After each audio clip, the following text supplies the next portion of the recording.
Hello दोस्तों, नमस्कार। स्वागत है आपका एक्सेल एकेडमी में। दोस्तों, आज का हमारा डिस्कशन इंडियन एक्सप्रेस में प्रकाशित लेख Mahakal temple in Ujjain, why it holds special significance in Hinduism पर आधारित है। तो आइए जानते हैं चर्चा के मुख्य बिंदुओं के बारे में। सबसे पहले हम खबर के बारे में जानेंगे, उसके बाद महाकाल कॉरिडोर क्या है उसके बारे में जानेंगे। महाकाल कॉरिडोर को जानने के बाद इसका प्रथम चरण क्या है, और इसके साथ साथ हम महाकाल मंदिर का हिंदू धर्म में क्या महत्व है इसके बारे में जानेंगे, और महाकाल मंदिर का उल्लेख कहाँ कहाँ मिलता है, और इसके साथ साथ स्थापत्य कला के बारे में भी जानेंगे। जहाँ से वनडे एग्जाम हो या फिर यूपीएससी का एग्जाम हो, जहाँ पर आर्ट एंड कल्चर से सवाल पूछे जाते हैं, वहाँ पर यह टॉपिक बहुत ही अपना महत्व रखता है। तो अगर आज के वीडियो के हम हाईलाइट पॉइंट की बात करें, ज्योतिर्लिंग किसे कहते हैं, ब्रह्मा जी और विष्णु जी का विवाद क्या है, अन्य ज्योतिर्लिंग पूरब में है परंतु महाकाल दक्षिण में क्यों है, उज्जैन को पृथ्वी की नाभि और भारत का ग्रीनविच क्यों कहा जाता है, किस तुर्क शासक ने मंदिर को नष्ट किया था। तो ऐसी रोचक और रुचिकर जानकारी के लिए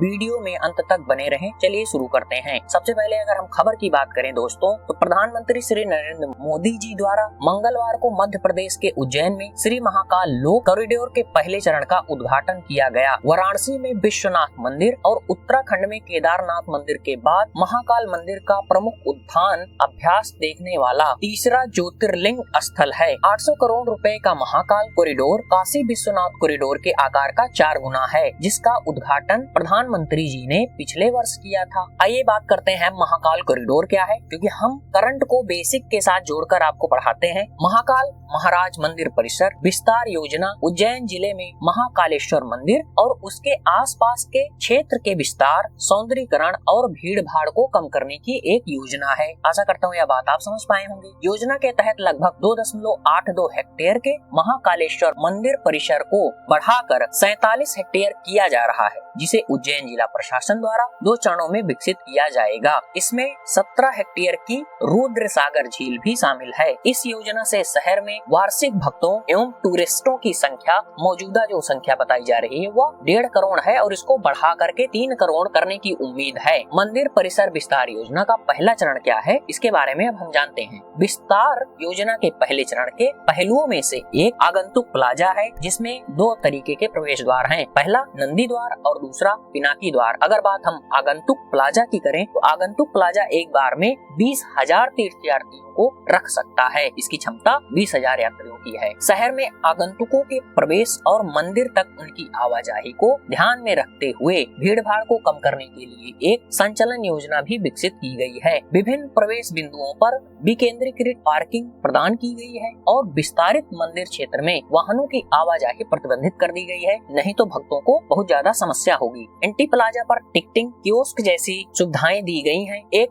900 मीटर पैदल यात्री गलियारे का निर्माण किया गया है, जिसमें बहुत से भक्त आ जा सकें, जो प्लाजा को महाकाल मंदिर से जोड़ता है, जिसमें शिव विवाह, त्रिपुरासुर वध, शिव पुराण और शिव तांडव स्वरूप जैसे भगवान शिव से संबंधित कहानियों को दर्शाती 108 भित्ति चित्र और 93 मूर्तियां हैं। इसको सौंदर्यीकरण बनाने के लिए यह सब प्रयास किया जा रहा है। अब आइए जानते हैं कि उज्जैन में महाकाल मंदिर हिंदू धर्म में एक उच्च महत्व क्यों रखता है। अब यहाँ पर आपको कहानी सुनने को मिलेगा। अब आप आंख मूंद कर बैठ सकते हैं और भगवान शिव की कहानी सुन सकते हैं। शिव पुराण के अनुसार एक बार सृष्टिकर्ता ब्रह्मा और जगत पालक विष्णु में विवाद हुआ कि उनमें श्रेष्ठ कौन है। तब उन दोनों का भ्रम समाप्त करने के लिए शिव जी ने एक महान ज्योति स्तंभ के रूप में प्रकट हुए, जिसकी था ये दोनों देव नहीं पा सके। इसी को ज्योतिर्लिंग कहा जाता है। ज्योतिर्लिंग स्वयंभू होते हैं। आगे बात करें तो भारत में 12 ज्योतिर्लिंग स्थल हैं, जिन्हें शिव का स्वरूप माना जाता है। महाकाल के अलावा इसमें गुजरात में सोमनाथ और नागेश्वर, यहाँ से प्रश्न पूछे जा सकते हैं, गौर कीजिएगा। आंध्र प्रदेश में मल्लिकार्जुन, मध्य प्रदेश में ओमकारेश्वर, उत्तराखंड में केदारनाथ, महाराष्ट्र में भीमाशंकर, त्र्यंबकेश्वर और कृष्णेश्वर, वाराणसी में विश्वनाथ, झारखंड में बैद्यनाथ और तमिलनाडु में रामेश्वर शामिल हैं। अब आइए एक रहस्यमयी जानकारी को जानते हैं। महाकाल दक्षिण की ओर मुख वाला एकमात्र ज्योतिर्लिंग है, जबकि अन्य सभी ज्योतिर्लिंग पूर्व की ओर हैं। ऐसा इसलिए है क्योंकि मृत्यु की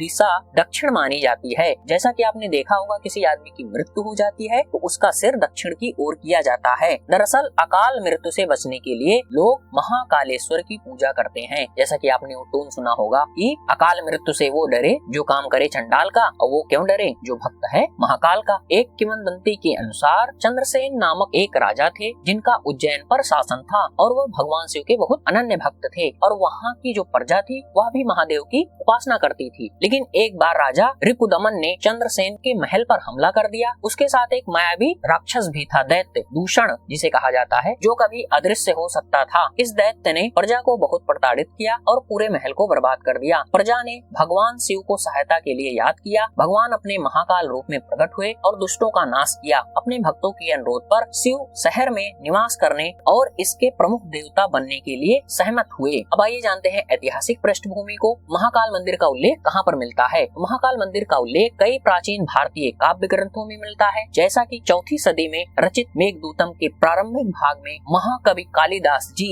महाकाल मंदिर का विवरण देते हैं। यह एक पत्थर की नींव के साथ लकड़ी के स्तंभों पर छत के साथ वर्णित है। गुप्त काल से पहले मंदिरों पर कोई शिखर नहीं होता था। उज्जैन शहर भी हिंदू शास्त्रों के सीखने के प्राथमिक केंद्र में से एक था, जिसे 6वीं और 7वीं शताब्दी ईसा पूर्व में अवंतिका कहा जाता था। ब्रह्मगुप्त और भास्कराचार्य जैसे खगोलविदों और गणितज्ञों का घर भी उज्जैन ही था। 4वीं शताब्दी के खगोलीय ग्रंथ सूर्य सिद्धांत के अनुसार उज्जैन भौगोलिक रूप से उस सटीक स्थान पर स्थित है जहाँ देशांतर का शून्य, मेरिडियन और कर्क रेखा प्रति छेद करती है। यही कारण है कि इसे पृथ्वी की नाभि माना जाता है और इसे भारत का ग्रीनविच कहा जाता है। 18वीं शताब्दी में महाराजा जय सिंह द्वितीय द्वारा यहाँ एक वेधशाला का निर्माण किया गया था, जिसे वेधशाला या जंतर मंतर के रूप में जाना जाता है, जिसमें खगोलीय घटनाओं को मापने के लिए 13 वास्तुशिल्प उपकरण शामिल हैं। 13वीं शताब्दी में उज्जैन पर हमले के दौरान तुर्क शासक शम्स-उद-दीन इल्तुतमिश द्वारा मंदिर परिसर को नष्ट किया गया था। अब आइए जानते हैं स्थापत्य के बारे में। वर्तमान 5 या 3 मंजिला संरचना यहाँ पर विवाद है, 3 दिया गया है और कहीं पर 5 दिया गया है। संरचना का निर्माण मराठा सेनापति राणोजी शिंदे ने 1734 में भूमिजा, चालुक्य और मराठा वास्तुकला की शैली में किया था। सबसे निचले मंजिले पर